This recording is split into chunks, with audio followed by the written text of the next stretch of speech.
My name is Justin, and I am a son of God and an addict, and the host of the RICO 12 speaker meeting. And thanks to my God, the steps, and the fellowship of other addicts, I am living the relative happy, joyous, and free life that is promised to those living in recovery, and have been very active in the rooms of recovery since September of 2013.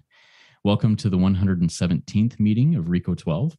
RICO 12 is an organization with the mission of learning and sharing the similarities of addiction of all kinds, and gaining and sharing tools and hope from others who are trudging this road. We are an open meeting for all, no matter your life experiences and background. To learn more about RICO 12, please go to www.rico12.com. That's RECO12.com, and check us out there. RICO 12 is a self-supporting service, and we appreciate your help in keeping us working our 12th step in this manner. I'll put the information and links in the chat of the live meeting and in the show notes of the podcast if you wish to contribute to this cause. You listeners are doing some amazing work in spreading the message of RICO 12. Weekly listens are going up, and the word is getting out to more and more addicts who are seeking the experience, strength, and hope that our weekly speakers share. Please continue to share with your recovery networks and continue to rate and review the podcast wherever you listen. We also have another exciting announcement. In addition to our private Facebook group, which is growing each week, and I'll put that information in the chat here and in the show notes also, RICO 12 is now on YouTube. So if you're at your computer and doing whatever you want and want to get some solid recovery in while at your computer, pull up RICO 12 on YouTube and have the audio playing in the background while you work. The link is in the chat and in the show notes, or you can search RICO 12 in YouTube and subscribe to the channel there. Now, that is just audio that is there now. We don't have any video. It's just audio, but it's there. We look forward each week to receiving from the light reflected by our speakers from their higher power. That light inspires hope, meaning, worth, and growth in us, the listening audience. Now, let's introduce our guest speaker for today, Rachel W., whose recovery topic will be recovery prayers coming true. Now, here's a little bit about Rachel. Rachel has been sober in SLAA for 4 years and 13 years in Al-Anon. She has worked all 12 steps and has lots of experience, strength, and hope that she loves to share. She does service in her fellowships and is a delegate representing the Los Angeles Intergroup of the SLAA Business Meeting this year. Take it away, Rachel. The floor is yours. Hi. Thanks, Justin. My name is Rachel, and I am a very, very grateful sex, love, and fantasy addict. And I notice I'm feeling a little nervous in this moment. My heart's pounding a little bit. And I also have learned that nervousness and excitement are easy to confuse. I'm also excited to be here with you and to have this opportunity to share what I've been given. I feel very blessed to be an addict. When I before I came to SLAA, I was kind of jealous of alcoholics because I could see how tight their tribe was and, how much love they had, and the fellowship was so strong. And I never really experienced that in my first fellowship. So in SLAA, I found my tribe. And I'm super grateful. So I love prayer and I love meditation. I do lots and lots of meditation. I do all different types of meditation. One that was particularly helpful for me in this fellowship is Yoga Nidra. It helped put me back in my body. And I still use that today. And I want to talk about prayer and prayer coming true, because really recovery is about miracles for me. Yeah. And prayer is a way of opening myself to the possibility of spiritual help to the possibility of miracles. And one of my favorite prayers continues to be the set aside prayer. It's something that I really bring in step one, and the version that I use is, God, please help me set aside everything I think I know about myself, my dis-ease, these steps, and especially you, for an open heart and a new experience of myself, my dis-ease, these steps, and especially you. And this prayer came true for me early in my SLAA recovery. And I can tell you it's very humbling to bottom out in a secondary addiction when you've been in Al-Anon for 9 years. Everyone says it's a graduate program. Well, it wasn't for me. I had more to learn. And I was in a lot of pain when I came to SLAA. I felt starved. I felt so empty, just profoundly empty. And I got a sponsor right away because I was ready. I didn't know about SLAA. I have needed this program for so long. And my sponsor told me to go on 3 dates a week. She said, go on a date with yourself, go on a date with a sober fellow that you're not attracted to, and go on a date with your higher power. And I was desperate, so I did. And I remember my first date with my higher power. I decided to go on a hike in Griffith Park, be in nature. And here's how I thought this was going to go. I thought I was going to go and be blissed out, just feel joy and connection in nature, and more connected with higher power in a way than I usually do, right? I was consciously bringing in higher power, this is a date. We're here to get to know each other. Let's connect. And what happened next surprised me. It didn't really go how I expected it to go.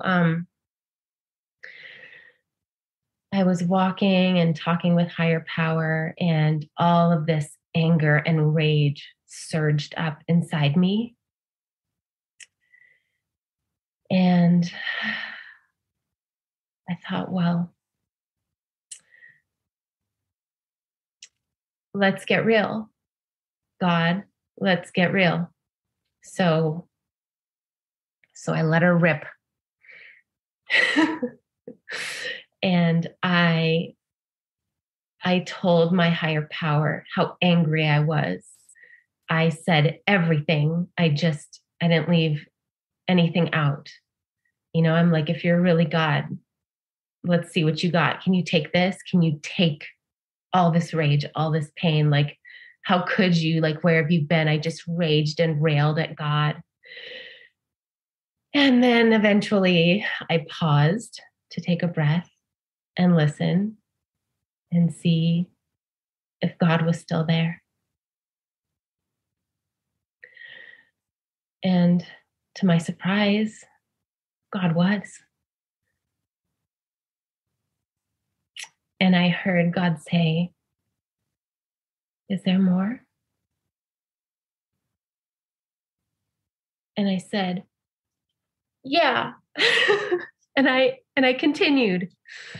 I continued with my vitriol and all my pain and my rage and just blaming God. And, I just let God have it. And finally, when I had exhausted it, I said all of it. I paused again. And God said, I am yours and you are mine. And that's how I found out that I got a new higher power in my second program. I got a bigger higher power, one that I could really be that intimate with, that honest, that ugly,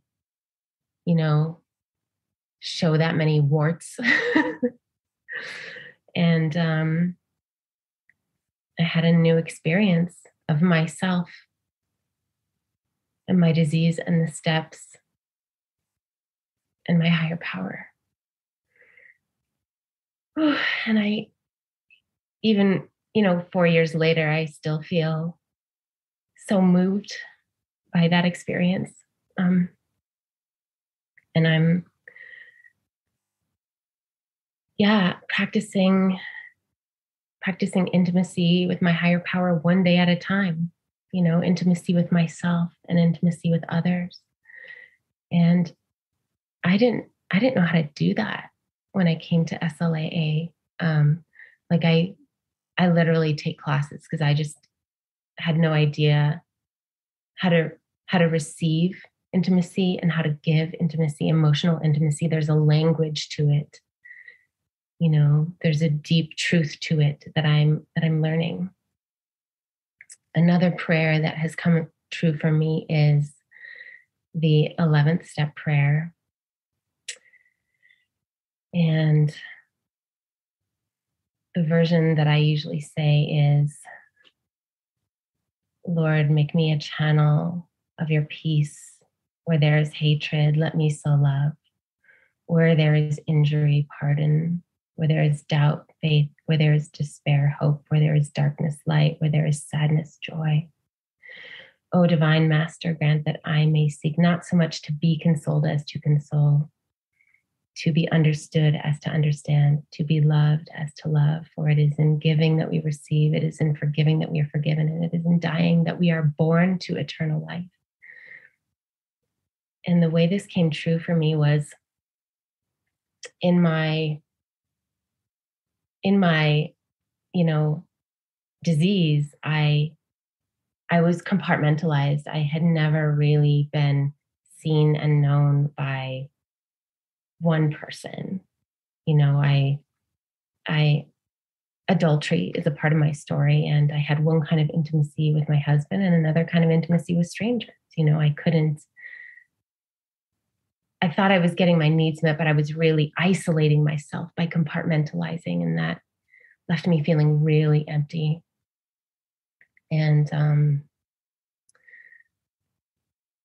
so I had to learn, and I'm still learning, how to be emotionally honest and vulnerable, how to talk about my feelings. What's a feeling, and I've learned that my head is always in the future or in the past, but my body is in the present moment. Can I name what's happening right here, right now? And that makes me available for connection. And so I have a long history of conflict with my younger sister, and I can't tell you how many hysterical phone calls my Al-Anon sponsor used to get from the city in which my sister lives. I would go visit her. I would just be so triggered. I'd be so hurt, and I didn't have any conflict resolution skills, and I've been learning them. And so during quarantine, my sister asked me for help, and I had been avoiding her for nearly 2 years. I figured out how to have a great relationship with her. It was don't interact. And, and so she asked me to come help her with a house that she had moved out of. And she was living in a different house. And I thought, well, it's far enough away. It'll be okay. And I prayed about it and listened to my heart about it. And I was so surprised to find that it felt like a really good idea. And I asked my higher power, I was like, are you sure that I should do this? And the higher power was like, yes, you should definitely go do this. It's like, okay, I guess I can always go home.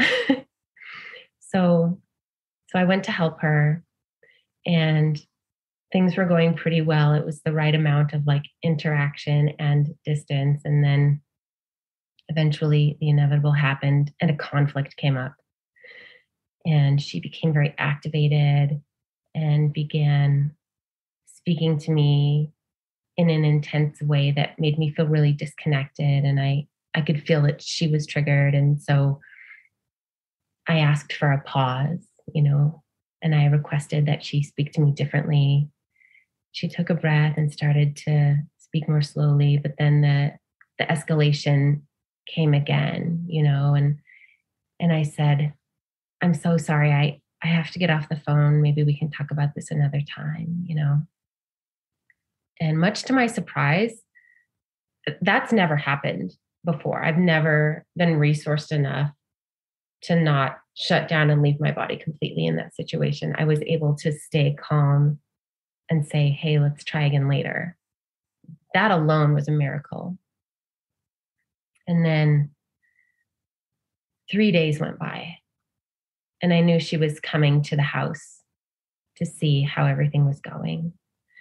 During those 3 days, I prayed and prayed and prayed the 11th step prayer. I prayed. And so 3 days later, when she came to the house, I had been learning these conflict resolution skills as a result of my desire to have more connection in my life. And I used this particular thing with her. So when she came, she brought it up. She brought up the conflict. And I could hear the story in my head, like everything she was saying about it was wrong because I'm right. And I had a rebuttal for every single thing she said, right? And I put that aside. I put it aside. And I just focused on listening to her and hearing her. I became completely invested in getting her world. And I heard everything that she said to me, and then I reflected it. I said, this is what I heard you say. This is what I think I heard. Did I get that right? And she said, yes. And she had more to say. And I reflected that. And then I said, is there more? And she said, no. And I said, wow, that must have been really painful and frustrating for you.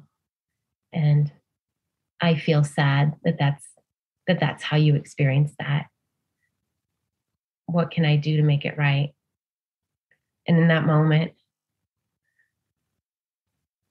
two things happened. My sister broke down in tears.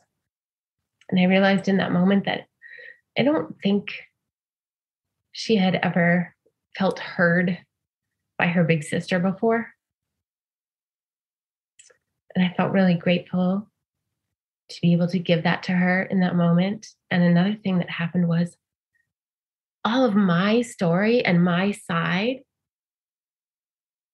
became so unimportant to me.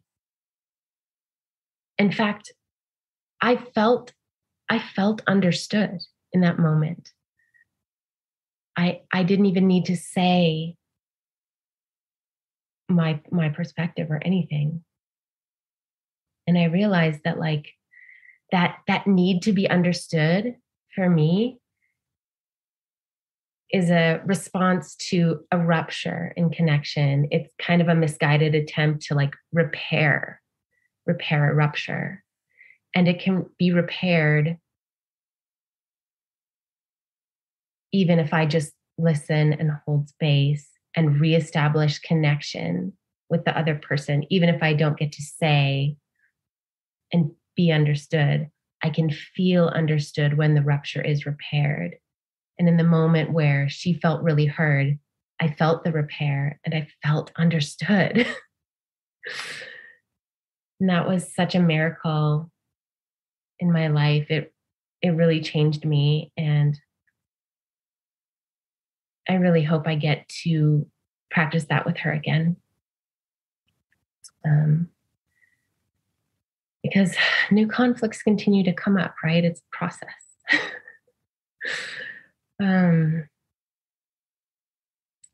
So those are two of my very favorite prayers that have definitely come true for me in my life. And another one that I really love, I love steps 6 and 7. For me, these steps are about relationship with higher power. These steps are where I learn about partnership and carrying my weight and receiving support. These steps are super important to me. And the 7th step prayer says, I'm nervous, so I made sure I had one ready. My Creator, I am now willing that you should have all of me, good and bad. And I add this part, things I like about myself and things I don't like about myself.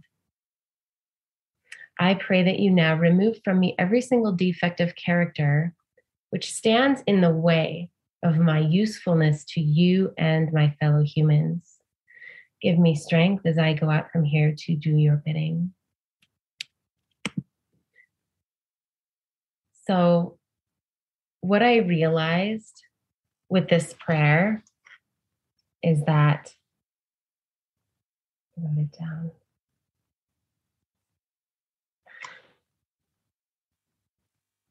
If I believe that prayers come true, then any defects of character that come up in my life, anytime I make a mistake, this too is God's will, right? If nothing in God's world is an accident, if nothing in God's world is not as it should be, then I am meant to be a flawed human being and make mistakes. And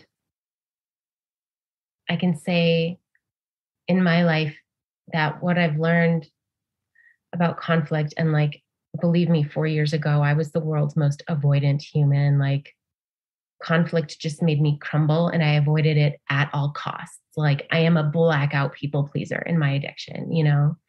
And I have learned that when I'm people pleasing, it's like there's no one here, right? There's no one for you to encounter. It's like being alone. And so when I step into the space, when I have preferences and desires and needs and flaws, there's someone to encounter here. There's someone here.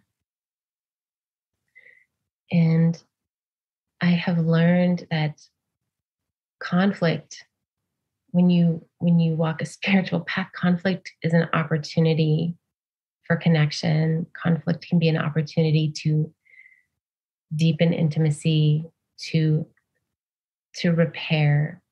The process of repair is essential for relationship. So I can't say that I do this perfectly by any means, but one day at a time, my higher power helps me to be willing to embrace conflict and embrace the opportunity that's available there, and helps me learn the skills for repair, because that's where the magic is. That's where I allow myself to be encountered, to be seen, to be messy. And for me, that's the 7th step prayer coming true, right? Like my defects of character are part of the spiritual opportunity that my higher power has presented to me. You know, they become opportunities to be human, to be humble, to be messy, to be seen and known as whole. And a big piece of this addiction for me is perfectionism.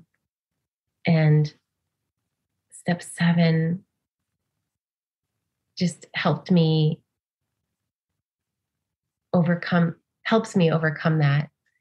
You know, one day at a time. I still have I still have it lingering around, and I guess that's as it should be, you know?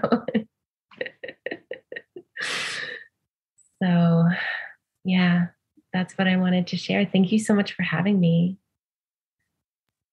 Oh, thank you so much, Rachel. I really appreciate this, and I've written down several questions and several insights that your share has brought to my mind that I'd like to relay out and get your further insight on.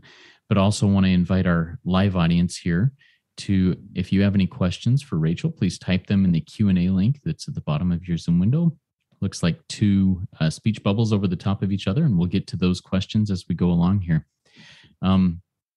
You mentioned a little bit about your primary fellowship, SLAA.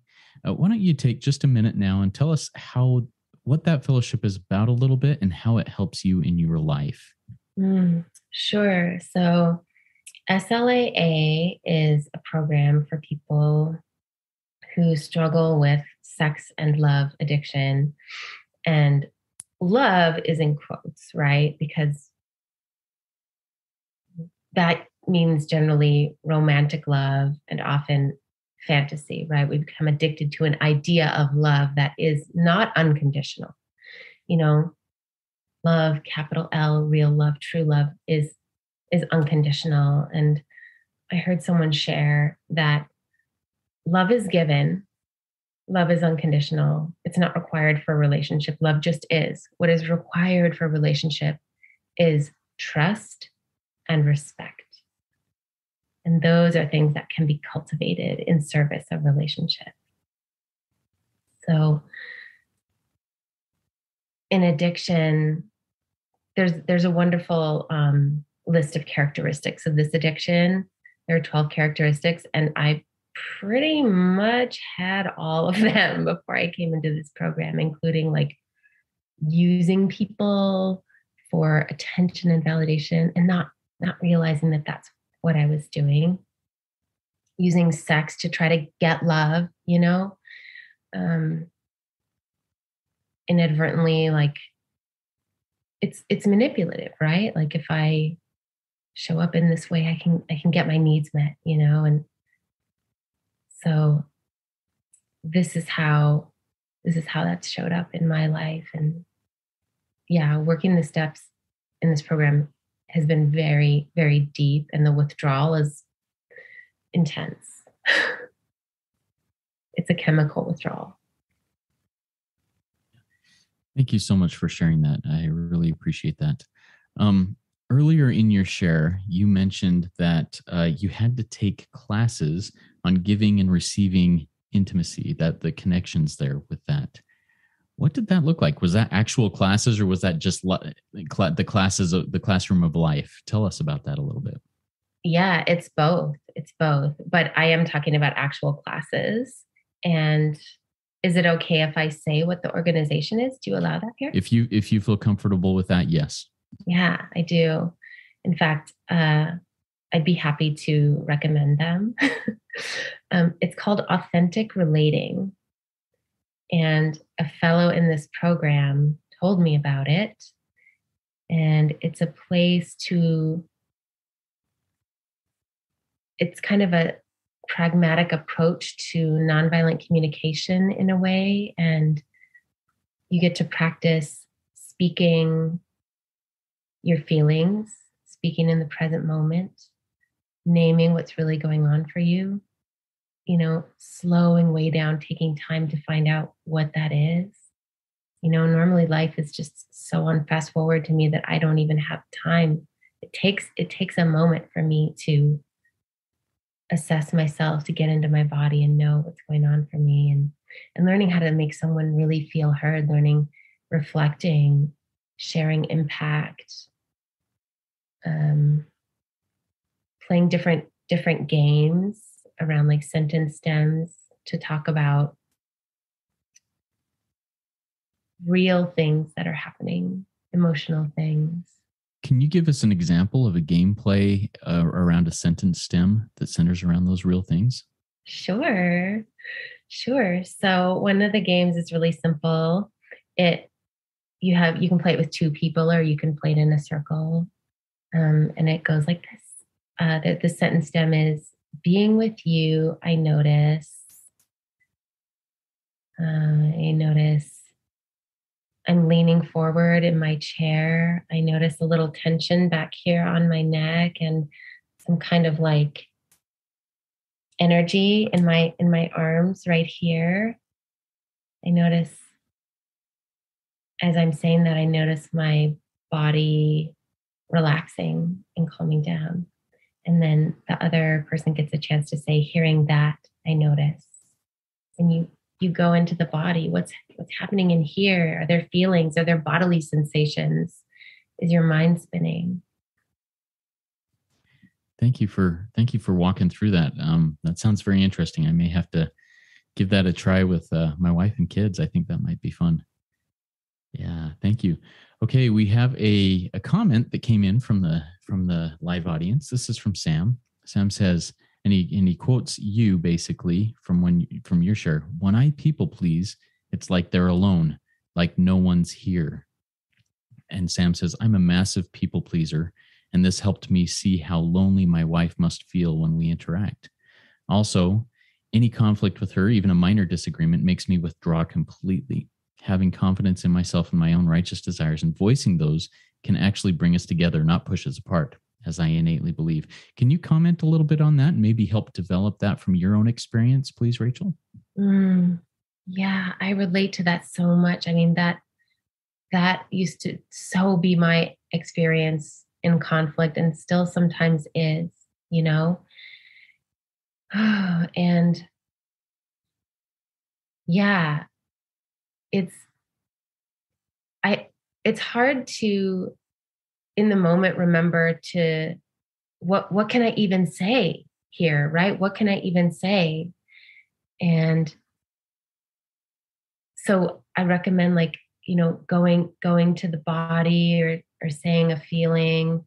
It's amazing what happens when you just say how you're feeling, how you soften and the other person softens, you know, just naming what's going on with you. A conflict is an encounter. You meet someone where they are, and if they're available for it, there can be an opportunity to say what it's like to have a conflict right now. Yeah, it's really challenging, and also like I said, I just have to slow way down. Some things that are really helpful for me in that moment are to say like, ooh, I notice a lot of energy has coming up in me when I hear you say that. Can we take a breath together? Or I really want us to be able to connect about this. I really want to hear you out. And in this moment, there's a lot of activation in my body, and it makes it hard for me to take in what you're saying. And I really want to hear you. Can we take a few breaths together so that I can calm down, so that I can really hear you? And thank you for sharing that. I am such a not emotion connected to my emotions person naturally. And if someone were to come up to me and say, hey, can we take a breath together before we proceed? I might go, man, you're weird. How do you deal with that? And I would feel that way talking to somebody else, especially, hey, I'm feeling some emotions here. Can we breathe together for just a second before we talk? How do you overcome that fear of approaching somebody in that way? Well, courage is just fear that said its prayers, or courage is being afraid and doing it anyway, right? Sometimes it helps to say the reason why, too. To say, it helps me sometimes to take a breath when I'm feeling activated. If we just move forward, there's a chance that I might leave my body and disconnect from our relationship for a moment. So, saying the why can help it feel and also naming that, like, okay, this might sound weird. right? Like, and also just being like, well, sometimes life is awkward. There's something kind of intimate about awkwardness, right? I love that. This might sound weird, but there's something about awkwardness. My one of my daughters just owns her. She calls it her weirdness, and she's like, you know what? If I'm not weird, I'm not me. I've got to be me, you know. And I wish I had that courage, but it's good. Thank you for sharing this stuff. All right, I have another question for you. Based on, I loved how you talked about your first date with your higher power. And that anger and turmoil that just built up and boiled over and yelling and screaming and being angry at God. And yet your higher power says, is there anything more? And then you had a similar situation with your sister where you said, is there anything more? I see this parallel here. Can you help connect that maybe in different ways? I don't know. I think it was really powerful. Is there anything else to that parallel? Is there anything more? Yeah, this is a skill that I learned in authentic relating, which is to make space, just make lots of space for all that is. You know, I find that when someone is activated and I, you know, even and when someone's crying, you know, it can be disconnecting and shaming in some way to be like, don't cry, you know, or to encourage them to like calm down, right? The idea is to really make space and welcome whatever is alive in them, you know, just welcome their whole experience, because then they can re-regulate around it. And yeah, I didn't even put that together, actually. That is kind of like an amazing thing that my higher power did. My higher power was like, yeah, there's room for all of you here. It's safe to be you here, and I love you unconditionally. And I am definitely big enough to handle all of your rage. Come at me.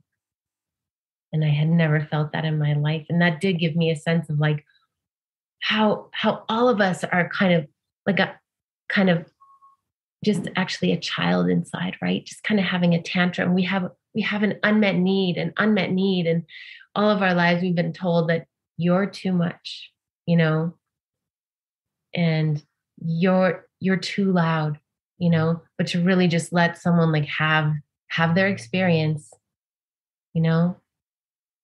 That's the first tenet of authentic relating, which is welcome everything. And it can be challenging. It's really hard to welcome some energy, some charge, you know. Yeah. Oh, I love that. And higher power replied to you, I'm yours and you are mine, even after all of this. And even though I'm not, I don't know that you said that to your sister. That may be what she felt after that interaction with you. You know, she felt accepted, and that, you know, you guys are connected. You're each other's, even with hard things. What a beautiful thing. Thank you for sharing that and helping me see it, because that was powerful for me. All right. We have a question that came in from Barbara from our live audience. She says, hi, Rachel. Listening to your relationship with your sister reminds me of mine with my mom. I will be with her in December for 15 days in Brazil. I'm feeling already all the fear to see her and get codependent with her right away. Any advice to be able to have that pause before pushing the rope? Yeah. Yeah. It sounds like you've definitely already got some good ideas. I see you've been praying already. Yes, help is available. Higher power has the power to help you, right? And when I go into a situation with anyone who pushes my buttons, I need to really resource myself, you know, before I go, like make sure I get lots of sleep, make sure I packed well, you know, remember, halt, hungry, angry, lonely, tired. And also I find that like go little by little, be really gentle with myself. Remember that I can make changes, but I have to do it in manageable amounts, right? So I find ways to like maybe start with an hour with my sister, and that hour goes well. I know for sure that I can act right for an hour. And then after that hour, like I definitely need to go for a walk, or I need to find a meeting, or phone a friend, find something else to do, but just like limit the little chunks of time, because I know I can act right for like this amount of time. And over time that expands, and then I also just need to forgive myself if I get it wrong, if I overestimate how long I can behave appropriately and make a mistake. And if I do that, then I get to initiate the process of repair, right? It's in service of the relationship. So I promise your best is enough, and just gentleness, break it down and just, figure out what length of time you're confident that you can be in alignment with yourself and who you are. And if your alignment falls out, like take a little break, take some time to integrate, be with yourself, be in your body, move your body, something, be with you. Thank you for sharing that. I appreciate that, Rachel. All right, another question from Sam from our live audience, and this follows up a little bit on your experience with your sister. Sam says, "I don't quite know how to actively listen. I try constantly, but I find it almost impossible to just listen to my wife, like you described with your sister. How did you do that? What was going on in your mind as she expressed herself?" Oh, I had help. I had help from a power greater than myself. I know that for sure. So let me just affirm, you don't have to do it alone, call in some help, right? And maybe this is something that can be broken down into little pieces too. Sometimes when someone's talking, I actually let them know ahead of time, like, hey, I may need to interrupt you periodically so that I can take in what you've said. Because I find that sometimes I just know for myself that sometimes I'm slower taking in information, especially because if I'm activated and I'm like really spinning in my mind, right, then I need to slow down and take a moment to like come back into my body and use my ears. And as I'm listening, imagine that I'm going to say it back to them. And yeah, sometimes the most helpful thing really is to ask to slow down. And often if I say, hey, this is in service of our connection, and I'm really working on listening, I want to hear you. So if you can slow down and take pauses, I can practice doing that better. How would that be for you? I hope that's helpful. Oh, you're muted, I think. Thank you. Love it. I love what you just shared there. And it helps me. I am also like a squirrel. My brain, even when I'm trying to engage, just starts darting off.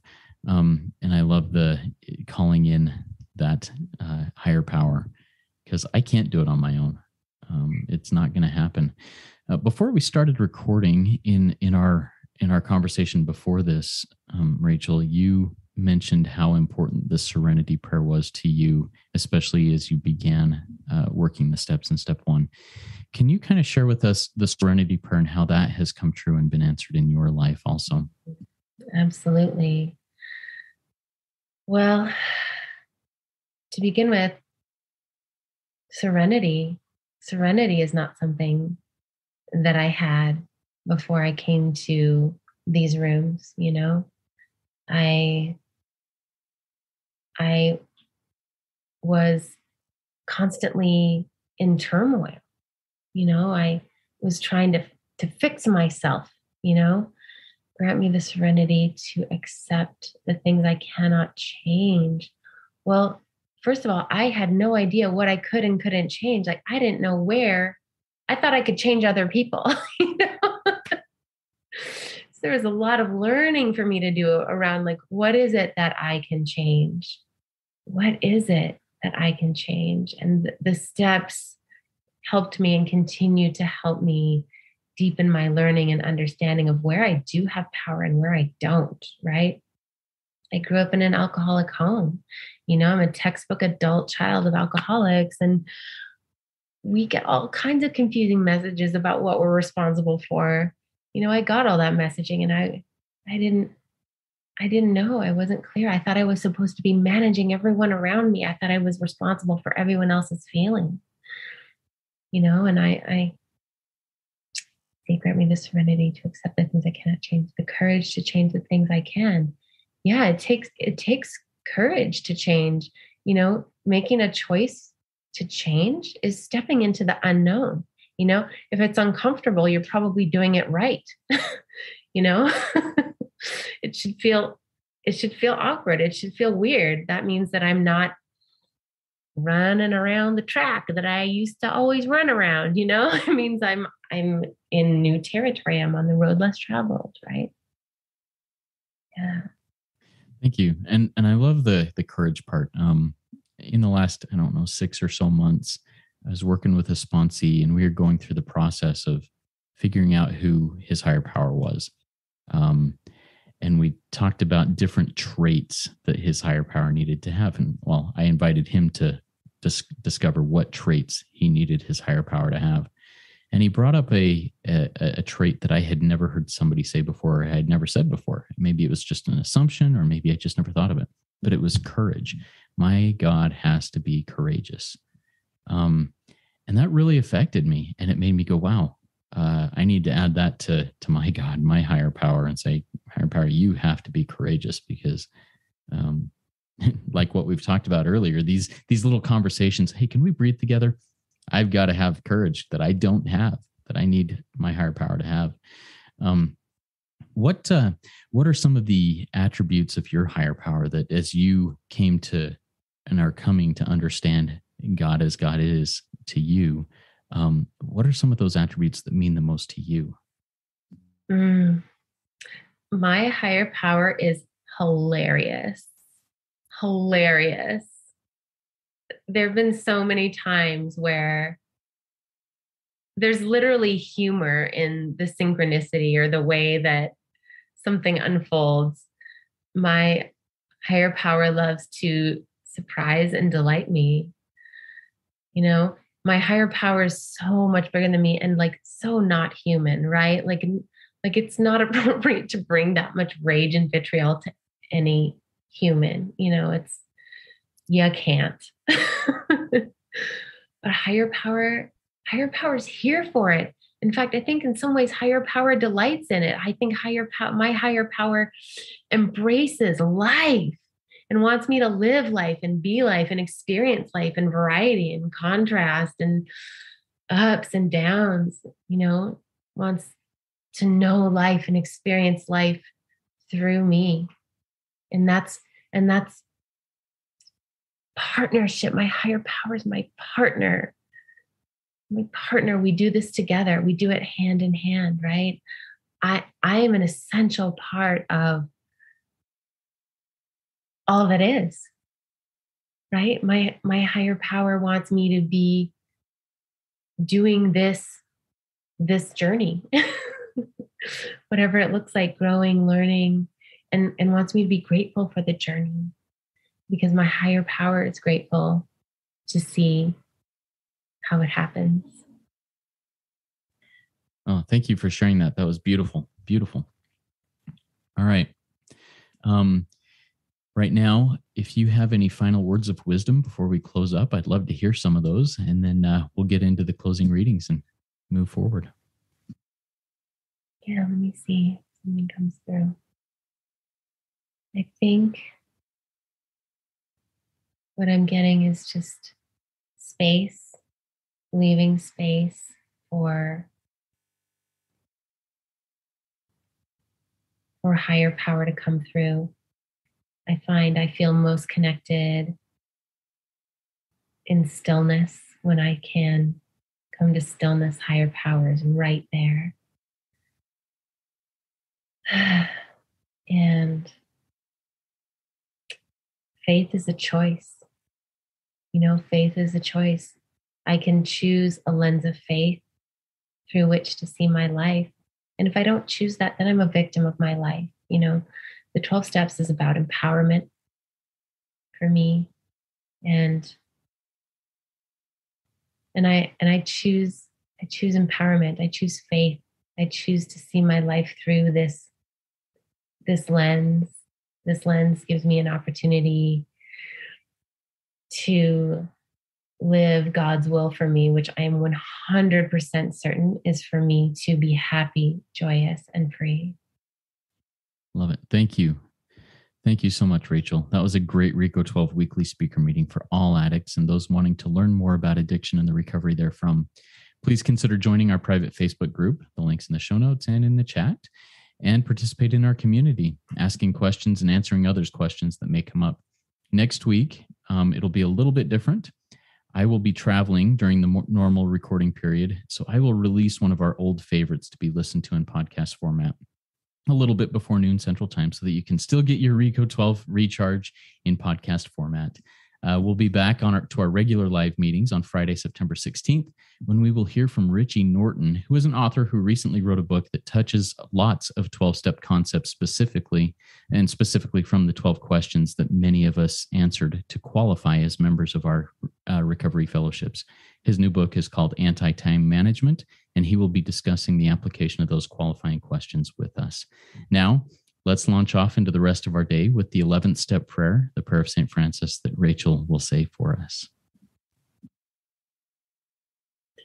Lord, make me an instrument of your peace.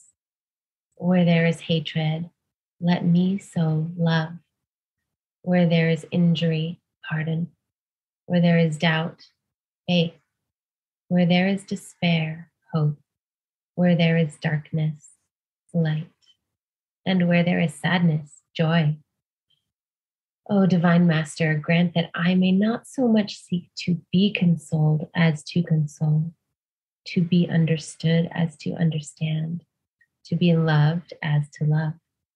For it is in giving that we receive, and it is in pardoning that we are pardoned, and it is in dying that we are born to eternal life. Thank you so much, Rachel. Everybody keep coming back. Come trudge this happy road with me. Work it. You are worth it.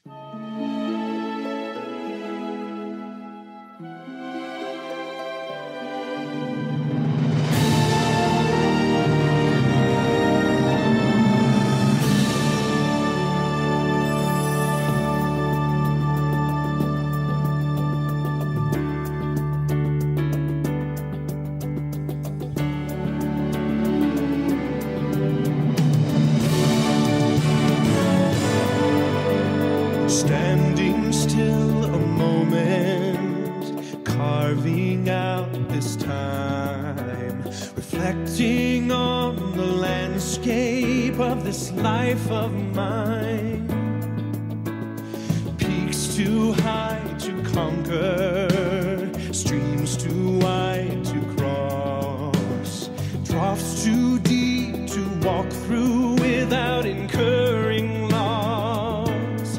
Yet here I am, still standing tall, despite the rough terrain.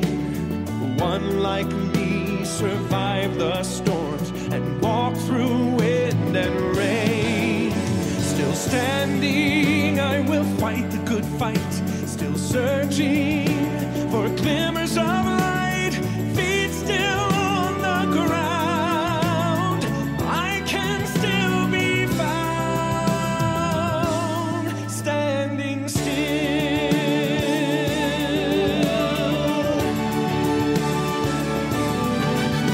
My wings are torn and tattered, but I know I still can fly. I may not